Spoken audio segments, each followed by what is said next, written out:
వేసిన తర్వాత అంతా నీట్గా కప్పుదాం మట్టితో కప్పిన తర్వాత గుండి ఇప్పుడు వారు ఉంది కదా వారం ఉంది. ఆ వార లేకోకుండా మనం ఎరువేసిన తాట గుండి వేద్దాం. ఈ సైడు ఆ సైడు రెండు గుండీలు వేసేది. ఎరువు బాగా నానేటట్లా బాగా నాని కుళ్ళి చెట్టుకి అనేది బాగా నీట్గా అందిస్తాయి అనమాట. భూమిలో మిక్స్ అయిపోయి బాగా కుళ్ళి చెట్టుకి పోషకాలన్నీ నీట్గా అందిస్తాయి. చెట్టుకు పుష్పలంగా అందేటట్లా అందేట్లా. మనం ఇప్పుడు ఒక గడ్డి కోకేటప్పుడు కానీ ఏదైనా చేసేటప్పుడు కానీ కూలీలు బుడానికి తగిలిపోకుండా మనం కూడా ఇప్పుడు గడ్డి మాత్రమే గడ్డి తగలకూడదు. గడ్డిని చెట్టుకు తగిలిపోకుండా గడ్డికి మాత్రమే తీసేసేటట్లా ఉండాలా. ఇంకోటి మామ, ఇప్పుడు తగిలించినామంటే అది బంక కడుతుంది మొక్కకి. ఆ బంక కారినాక చెట్టు అభివృద్ధి కావాలంటే కాదు, అది అక్కడ స్టక్ అయిపోయి బంక గారి ఆ చెట్టు ఏదో విధంగా ఓ సైడ్ ఇదైతే ఓ సైడ్ బాగుంటుంది, స్టక్ అయిపోతుంది, ఓ సైడ్ అవుతుంది. అయిన తర్వాత దాన్ని మనం ఏదన్నా పంట పెట్టుకునేది కూడా దూరంగా ఇట్లా 1.5 అడుగు 2 అడుగులు దూరంగా పెట్టుకున్నామంటే 4 మూల మనకేం పండేది ఏం లేదు కదా.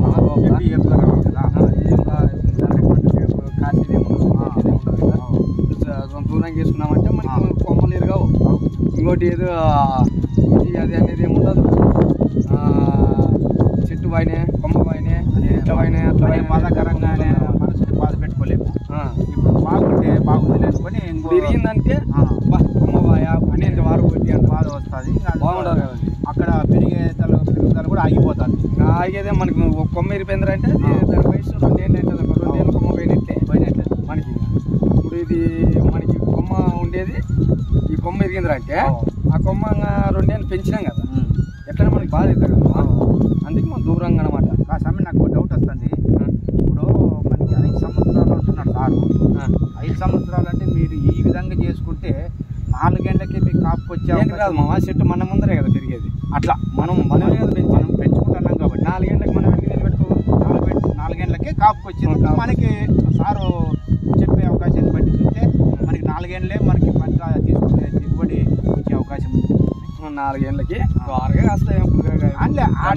వచ్చినా కానీ పంట 4 గంటలకి రైతు ఇంటికి వచ్చిన తర్వాత ఏదో నాకు కొంచెం 1 టన్ను కాయలు 2 టన్నుల కాయలు లేనైపో నా చెట్లు తీసుకున్న దానికి నాకు ఉపయోగం తప్ప అనేది ఒక ధీమా వస్తుంది మనకి. 5 గంటల వరకు కాపాడుకుంటే దానికంటే 4 గంటలు బాగా కాపాడుకుంటే 4 గంటలకే మనకు కాపు వచ్చే అవకాశం ఉంది కనుక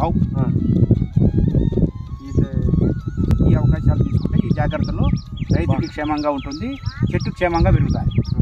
ఫ్యూచర్ కరెక్ట్ ఉండదు అన్నమాట. ఉండదండి.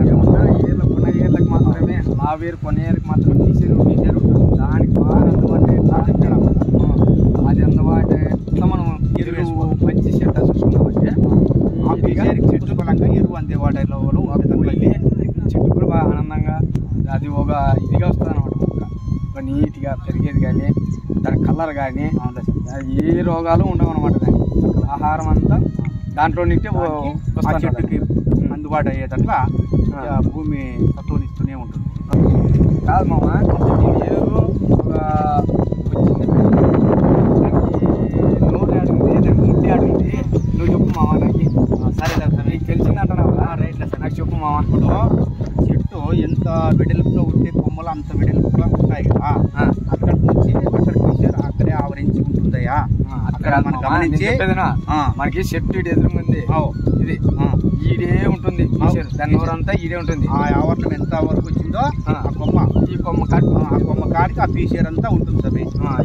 మనం ఆ పీసేర్ కాడి ఎక్కడ ఉంటుందో అక్కడంతా మనం వేసిన ఎరువు అంతా సేంద్రియ ఎరువులు అక్కడ ఆవరిస్తే మనం నీళ్ళు వాటర్ ఇచ్చినప్పుడు భూమిలో మిక్స్ అయిపోయి చెట్టుకి ఆ పీసేర్ ద్వారా బాగా అందిస్తుంది. పుష్కలంగా అందించి చెట్టు ఎరువుగా పెరిగే అవకాశం కూడా నేయకూడదు మామ.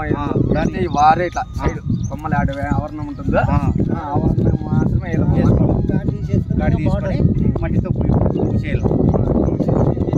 నీళ్ళు ఇచ్చినామంటే దానికి ఎంత కావాలో అంత తీసుకుంటుంది. బాగా ఏపుగా ఆరోగ్యంగా ఉంటుంది మామ. ఇదొకటి మనకి. సరే, అంతేగానే సార్ నువ్వు చెప్పినట్లు చేస్తాము. ఈ పద్ధతిని వాడి చెట్టుని ఏపుగా పెరిగి ఏపుగా పెంచుకునే అవకాశంగా ఉంటుందని సెలవు తీసుకుంటాను సార్. ఓకేనా, నమస్తే సార్.